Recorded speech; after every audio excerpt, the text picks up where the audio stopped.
Hey YouTube, Kira Qualia here, bringing you guys my machining Megacolony deck profile for March 2018.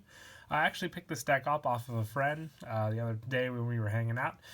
He tried out the deck, didn't really like it too much, but I've always been a fan of machining ever since they got their first support.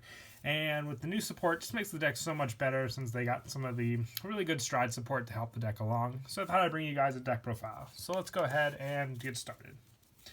To start off with the stride zone, I have 4 of the new Oppression Mutant Deity Machining Despo. You counterblast 1 once per turn, choose a face down card from your G zone, turn it face up. If you have a card with machining and its card name in your heart, choose the same number of your units as the number of face up cards in your G zone with machining and their card name and stand them. Your opponent chooses 2 of his or her rest units for each stand, and they cannot stand during your opponent's main phase. Next stand phase, my apologies. So the big thing about this card that's good is that it lets you restand, because a big factor of the machining deck is, using your soul to call out units and then having to paralyze your opponent's own units. So really, really helps with the rest effect, and being able to go into this first turn puts on that pressure, almost as much pressure as Machining Destroyer. Now I have 4 in here. I would probably reduce the number if I still had any of the new generation rares from the Awakening Zoo for Megacolony. She's a really good stride overall with her quadruple drive and her extra critical. And the fact that you don't need to unflip for this card means you definitely don't need to run 4, because you have other options to go into with the attacks. But paralyzing 1 unit your opponent controls and their Vanguard, meaning that they'll have to re-ride, wasting grade 3s to ride, and then still wanting to keep stride fodder, just really makes them shuffle through resources if you continuously do this each turn successfully.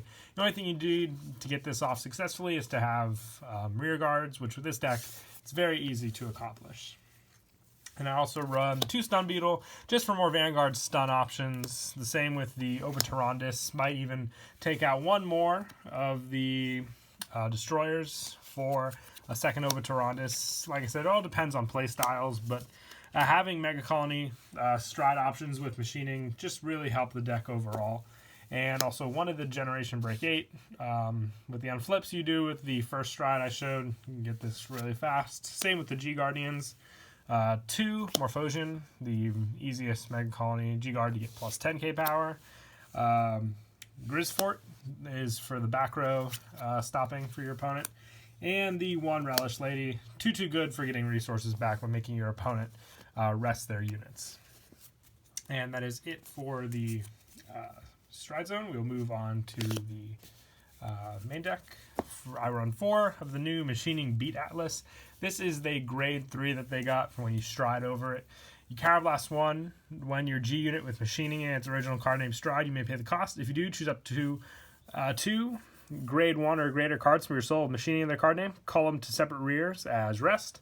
So it basically is the break stride ability of Machining Stag Beetle. All you have to do is stride a machining unit, which is very easy with this deck over this, and you get units on the field. So helps with Machining Destroyer, helps with rear guards to stand with the stride, with Machining Despo.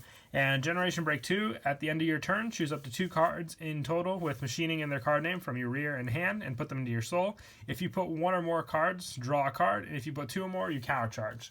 So also putting them back so they're not affected by retire effects like from Kagero, Narukami, or lock effects from Link Joker can protect your cards because they're much safer in the soul, obviously. So with that Generation Break 2 easily obtainable with this stride, using its effect, it's a whole hard combo that really makes the deck go all together. And then for backup grade 3s, 2 Machining Warsicle and 1 Machining Stag Beetle.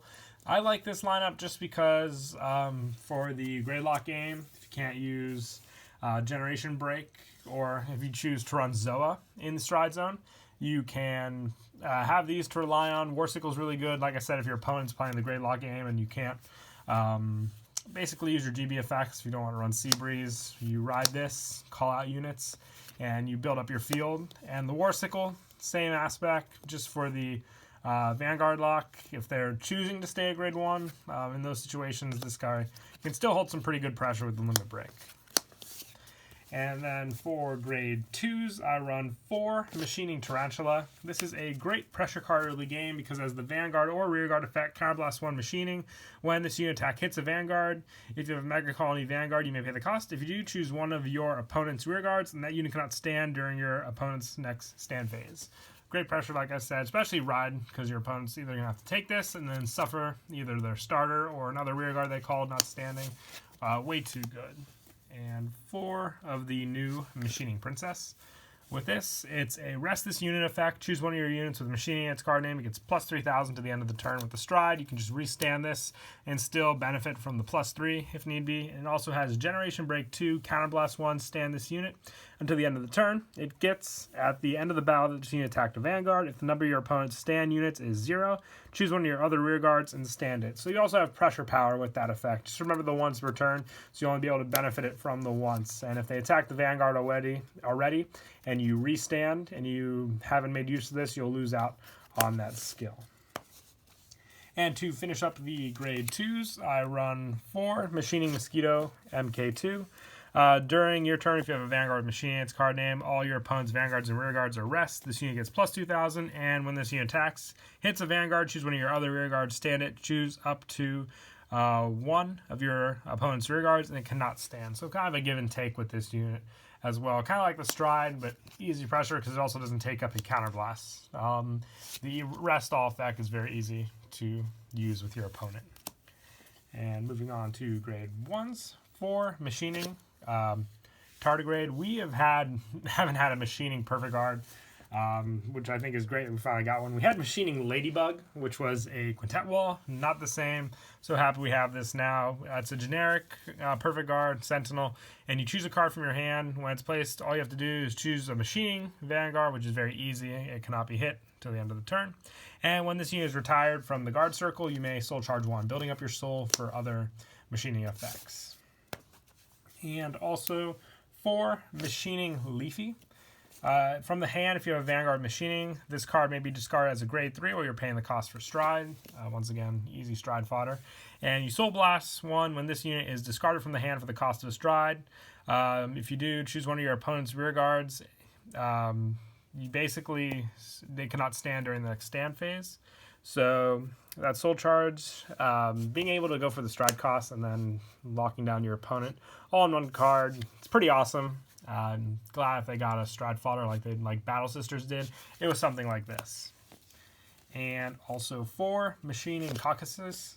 It's a boost effect. When this attack hits during a battle that this unit boosted, a unit with machining, choose one of your opponent's rear guards, and that unit cannot stand during the next stand phase. Once again, pressure. Hit 2 rear guards if you're boosting the I think it was Tarantula. And you have awesome pressure there, especially if you're attacking 15k to a 9k Vanguard. Even against the 10k, it'll still be a 10k for 1 to pass. So think that out when you want to set up your field, basically. And also to finish off the grade 1s, 2 Machining Mosquito, just soul charge power, once again, early game as well, to make use of to get your soul built up for all your different plays, like the call effects. And for the grade 0s, 1 Machining Bagworm. It's from the rear guard if you have a Vanguard Machining. It gets the effect once per turn, rest this unit. If the number of your opponent's stand units is 0, soul charge 1, and if it is not, choose one of your opponent's rear guards and rest it. And put this unit in your soul, choose one of your rear guards with machining and stand it. So the stand effect, it's kind of like a better, I think it was Honeybee was the old one, just for that rest capability instead of just putting into the soul, giving power and standing. You have more options with this starter, in my opinion. And for the trigger lineup, 4 Machining Trooper. The card is generic. It was run in Gridora, but it has machining in its card name, so I find that very nice. You return this unit to your deck, GB1. Choose one of your opponent's rear guards, and that unit cannot stand during your opponent's next stand phase, and then you shuffle your deck. Paralyzed power for your Vanguard. Make full use, because having full power machinings, it makes the deck a lot of fun. And then 4 Killer Ant. Not the crit I wanted to run. They're much more cooler machining crits. He does look quite deadly, though, but if I can get a complete set of what I want later down the road. And for Machining Scarab, I don't believe the draw that has the Put into Soul +3 effect is a machining. I might be wrong there. I was looking for them. I didn't have any, sadly. If it was machining, I would obviously run that one over this one in the deck. But draw power does help with hand consistency, so for that. And for Machining Snowwing, just because it's the new heal trigger, got really lucky. They named it Machining, so it definitely helps with the deck overall. But yeah, that is it for the deck profile. I hope you all enjoyed the video. Once again, please don't forget to leave a like and subscribe. And until next time, Kira Qualia out.